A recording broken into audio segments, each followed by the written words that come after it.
Hello and welcome to the Half Court Press podcast. I am Jimmy Watkins, Nebraska basketball beat writer for the Omaha World-Herald. He is Joel Lorenzi, the Creighton basketball beat writer for the Omaha World-Herald. LinkedIn over here. We are back, and we have real basketball-related activities. I'm not quite ready to call Division II exhibitions basketball, but basketball-related activities to discuss. Nebraska played Chadron State last week. Creighton played Iowa State in the super secret Mum's the Word scrimmage last week. They're playing Drury this week, and there will be no Kanye West over the loudspeakers. Kanye West is done at the CHI Health Center.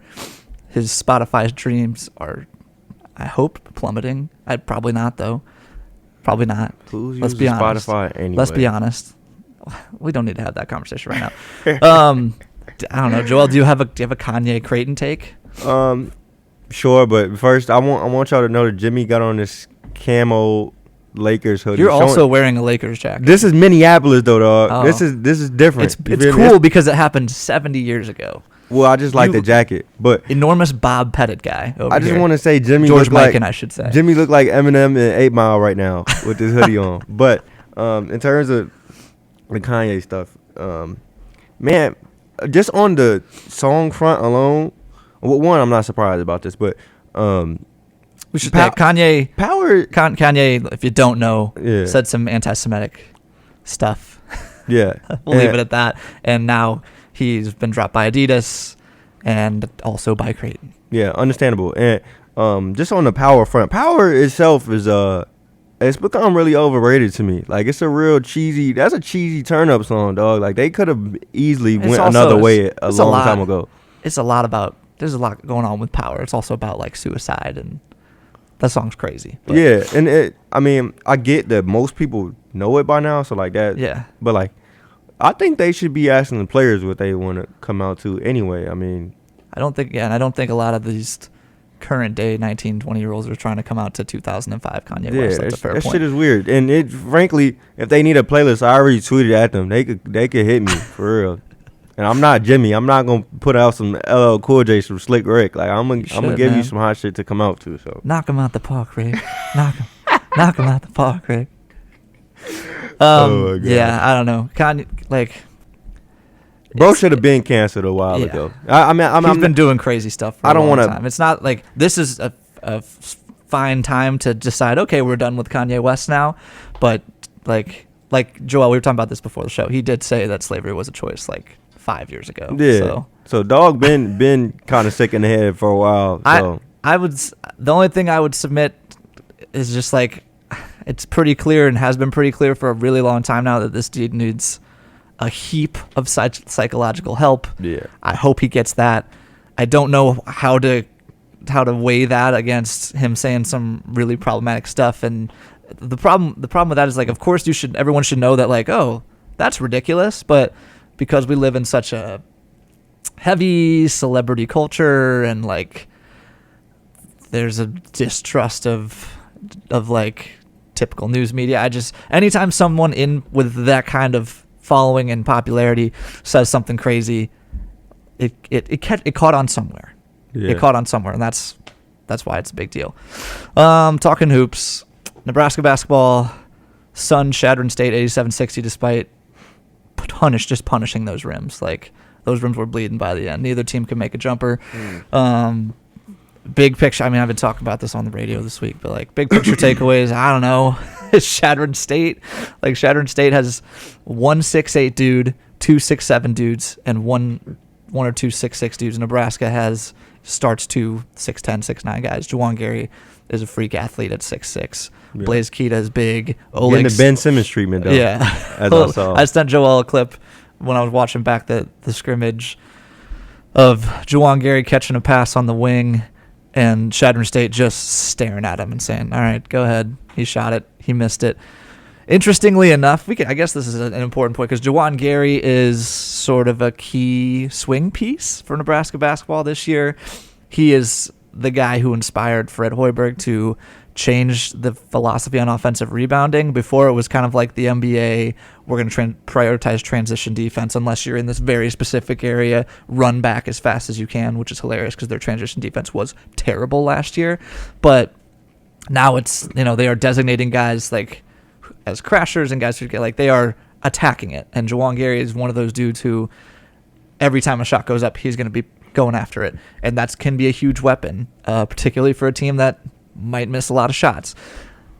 But it's a tricky piece to fit if the defense doesn't respect the dude, right? So like, Joel, general basketball question. What we're talking about here is like floor spacing and how do you fit a player that does some good things. Like Juwan Gary's a good defensive player. He's a good offensive rebounder. He brings, he's the dog out there.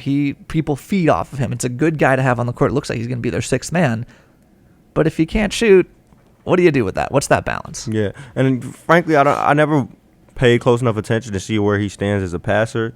But like the Warriors have laid out the blueprint, right? Like the Warriors also have insane spacing at all times. Let me get to my point. Okay. So just like the Warriors have been able to play two non-shooters with their lineups, right? Because they have great movement shooters and dudes who can not only use, like in Steph, obviously incredible player, use their handle to get to spots and even move so well without the spots. I don't know that Nebraska has anybody like that. Yeah, so Keisei Tominaga, nicknamed by Fred Hoiberg last year the Japanese Steph Curry.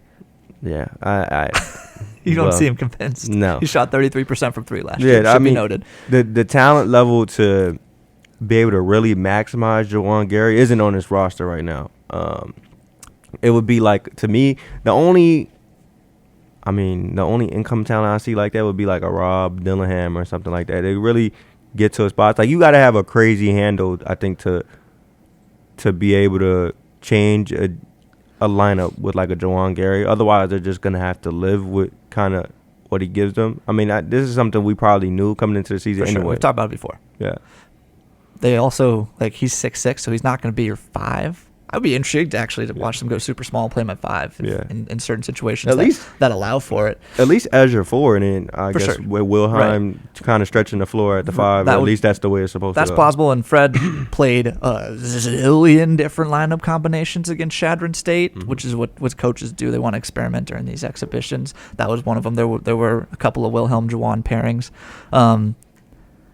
As far it's not just about shooting. He did make 2 of them, which is nice. One in the corner, one above the break. There are a couple he probably shouldn't have taken. I had lunch with somebody in Nebraska basketball who agreed with me that he maybe didn't want to take a couple of those. I think Fred even said on the radio this week that a couple of them were rushed or something, which is code for don't take those.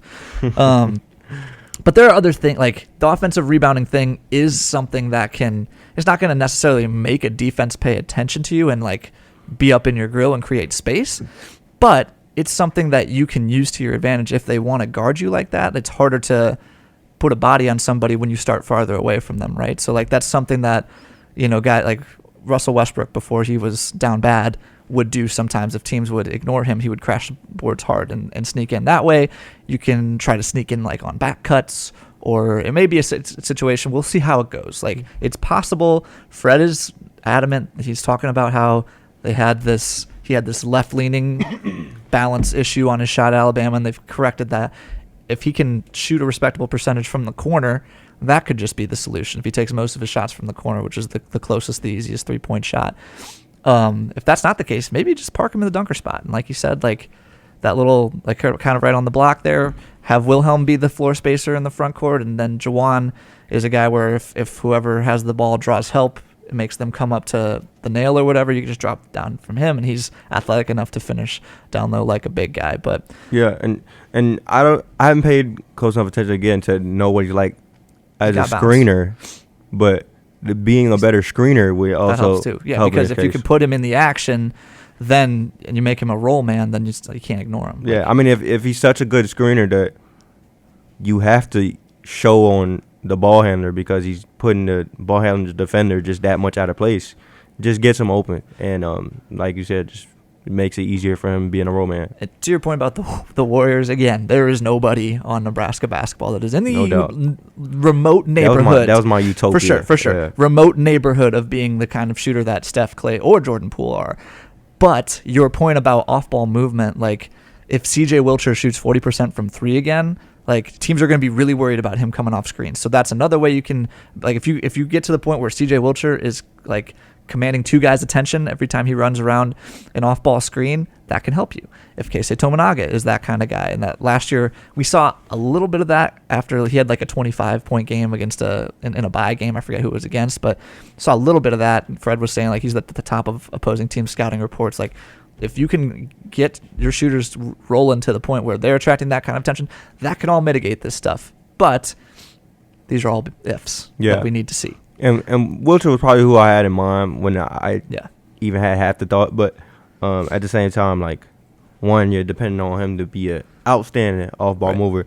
And two, he just doesn't have that handle to really counter if they try to put a stop to that. Close, you see, like, he definitely has, like, you saw it in slight flashes last year, and then you saw it on Sunday. He's got this little spin move that he can, it's like, go left. He starts going right, comes back left, and it's like really smooth, really crisp. He can't like it worked really well. I was like, oh, okay, CJ, little pop there, and he went right hand, left side, and he kind of blew the finish. So he's still trying to put those polishes on his game. Overall, we're not gonna spend too much time on that scrimmage, but the positive is you kind of saw with the blueprint of what they're supposed to be. The offense was pretty ugly at times. The 3-point shooting wasn't there. They shot like 6 for 26 on mostly really good looks. But they did grab 19 offensive rebounds, which they've never done in a real game under Fred before. They did force 16 turnovers. They got running pretty good in transition, running off misses. They're going to have to patch together points by getting stops, by, Juwan Gary scored like 3 or 4 times off of zone miss. That's the kind of stuff they're going to have to do. None of that is like what you saw on Sunday is good because that's the kind of energy they are going to need. Emmanuel Banamel pressuring guys 90 feet up the court, you're going to see that. Guys crashing the glass really hard, fighting, tipping balls off of misses, you're going to see that. But we don't know how effective it's going to be because Nebraska is not going to be 5 inches taller than their opponent at every position like they were on Sunday. That's what I got on that one. Creighton, boom. Moving to Creighton now. They played this Iowa State scrimmage. We don't know a ton about what happened there, but general impressions, we were kind of talking about this before the pod. General impressions of Creighton. We talked. Francisco Farabello talked this week. Mason Miller talked this week. Greg McDermott talked this week. General impressions of Creighton heading into this battle of Titans with Drury. Yeah, some of the national stuff is starting to come out today. The final lists and certain things about players, and my head is kind of spinning because I don't think there's really a consensus as much as we want to put Creighton in the top 10. There's some people still out on them being in the top 10. Norlander had them at 14, I believe, today. And so the one thing I can say that I think everybody Matt has... Norlander, do you work for CBS still? Yes. Okay. So I think the one thing that everyone has in common is that nobody really knows anything about what this Creighton team is, and we probably won't know until Maui, frankly. I can't say much about the scrimmage. I don't know much about the scrimmage, but I will say we were there for open practice the other day. What was that, Monday or? Yeah. I don't know. Monday. I wasn't there. Yeah, I don't Monday. know why I said yeah. So I will say people keep asking me about rotations, and we mentioned Farabello. It feels like Farabello's a shoo-in. I mean, everybody that we talked to, and John Christophilus really torched the starters. He torched the starters in that practice. Like, he must have had at least 6 threes. Like, he was knocking down some super tough shots. And even still, like, Farabello's over him in the depth chart for multiple reasons, and they've kind of talked about it this week. But,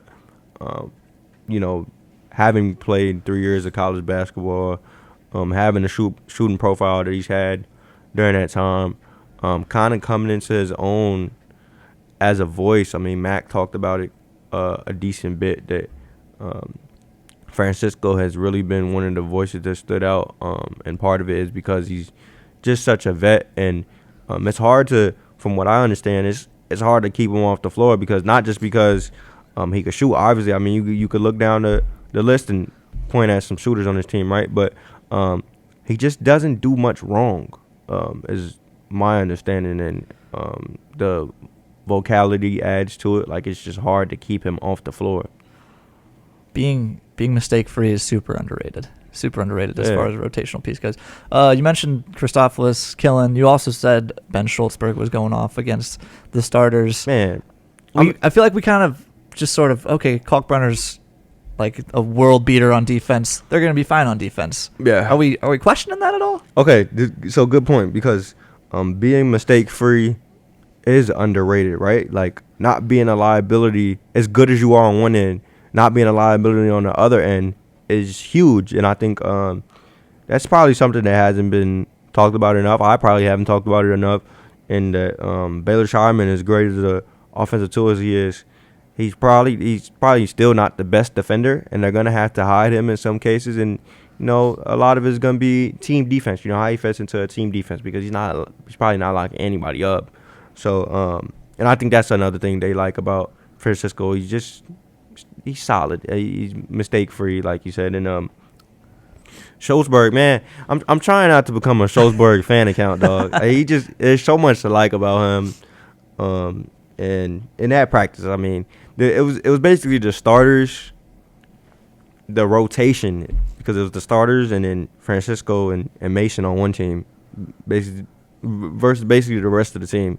And I mean, Schultzberg, after a time, like, Sharif was keeping him in the game, Christophilus was hitting some shots, but after a certain time, I mean, when it got down to crunch time, like, Schultzberg took over the game. And you're seeing him come off tight off pick and rolls, switch hands, try different finishes with either hand, and he's getting so hot that you could even see the possession before the end of the game, like the possession before the last possession, he threw up some shit he probably shouldn't threw up, but it's like he was having that kind of day where it's like you can't rock with him anyway. Right. So what are you gonna do? Of course you're gonna throw it up, and he probably felt like he didn't feel like the other guys on the floor at the same time could maybe create other shot as well as he could at the time. I don't know. But and then he just, for the last possession, and it was a tie game, and they send two defenders at him, and he just throws up a bank three that you just knew was going in because it was that kind of day for him.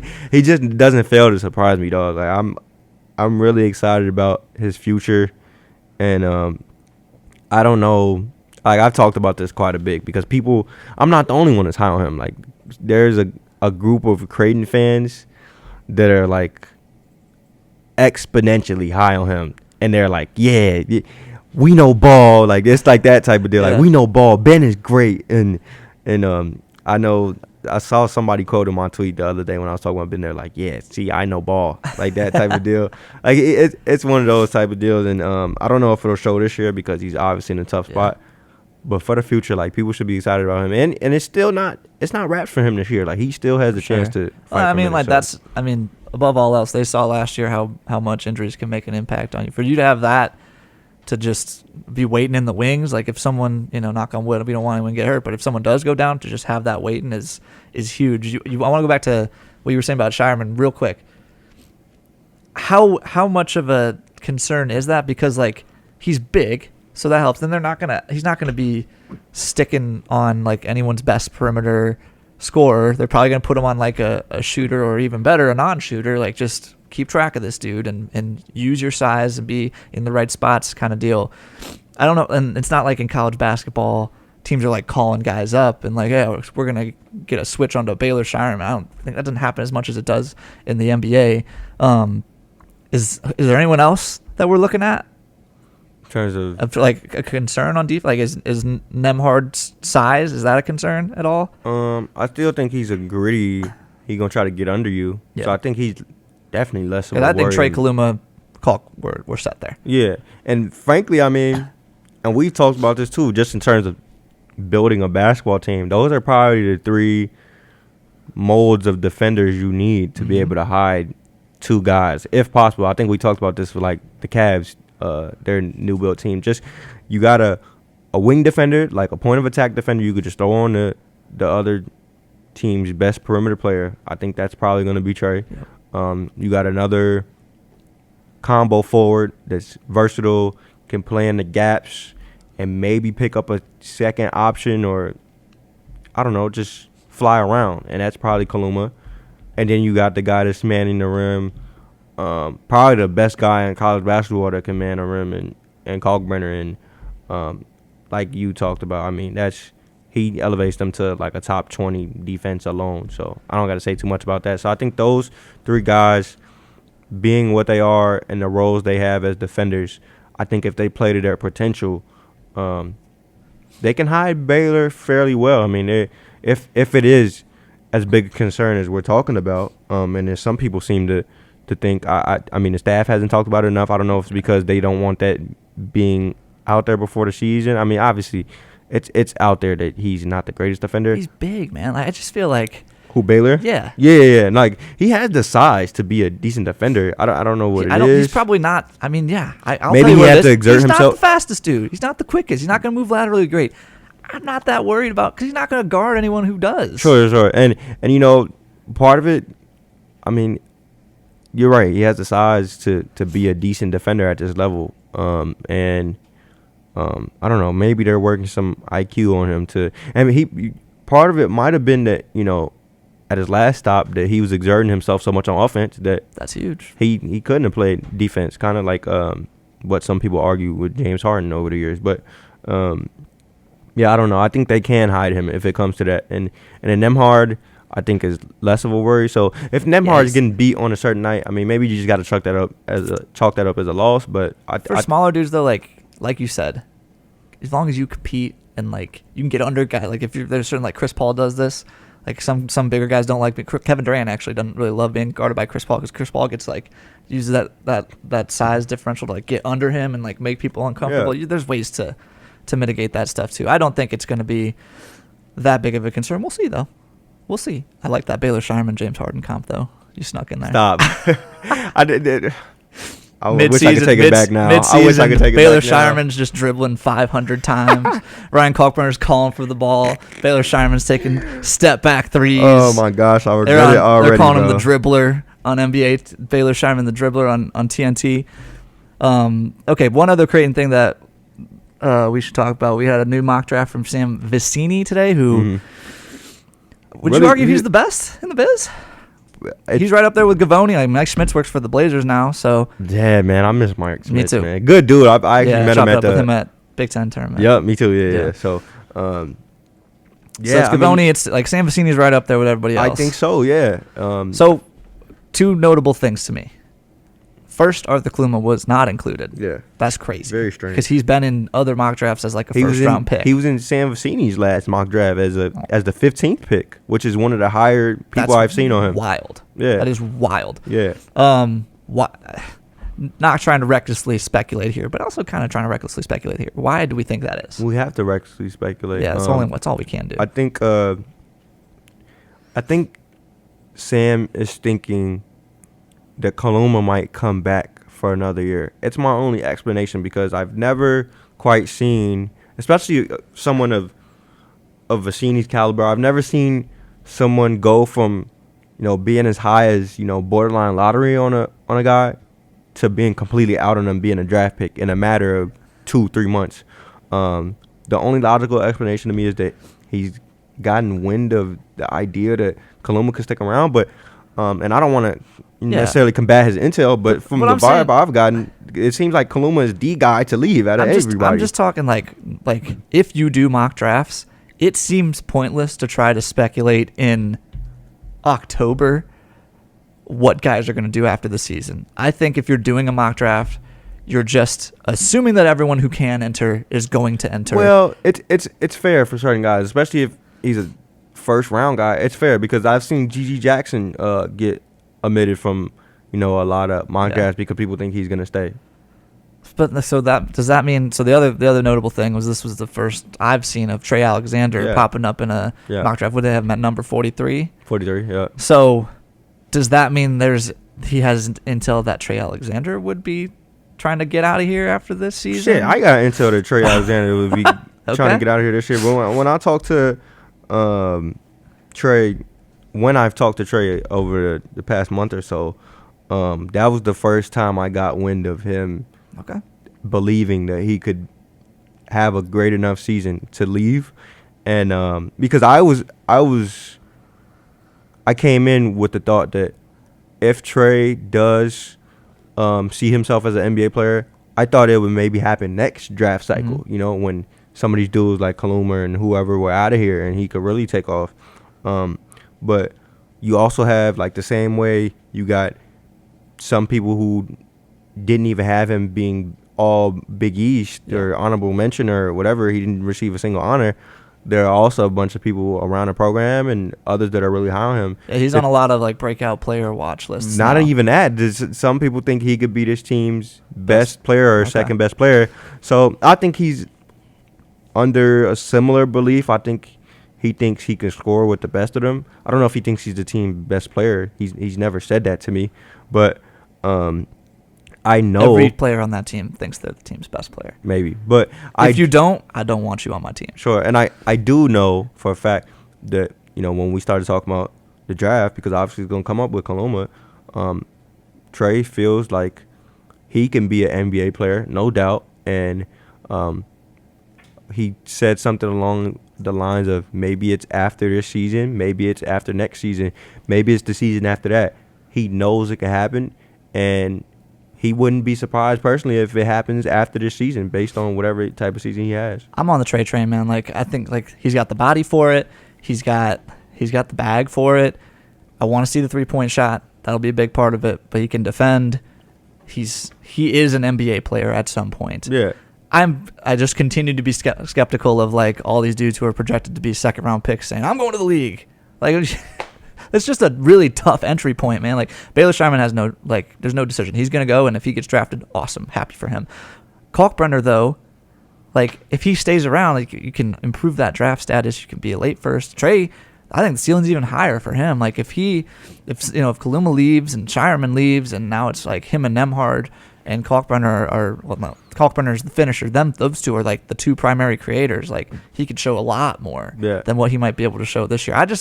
I don't know why, like, Bryce. I don't know. I've said it before. I don't know why Bryce McGowan's left last year.